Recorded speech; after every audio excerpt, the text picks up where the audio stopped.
અમદાવાદ શહેરની એસવી કોલેજમાં વિદ્યાર્થીઓનો હોબાળો, કર્મચારીઓએ કોલેજનો દરવાજો બંધ કરી દેતા વિવાદ, પ્રિન્સિપલ ગેરહાજર હોવાથી પરીક્ષાર્થીઓ મુકાયા મુશ્કેલીમાં।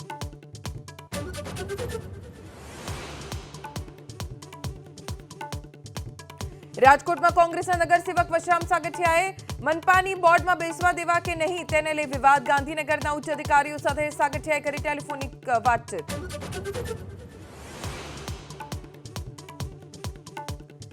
ગીર સોમનાથના વેરાવળમાં રેયોન ફેક્ટરી પાસેનો પેટ્રોલ પંપ સીલ, પેટ્રોલ ઓછું આપી ગ્રાહકો સાથે છેતરપિંડીને લઈ પુરવઠા વિભાગની કડક કાર્યવાહી।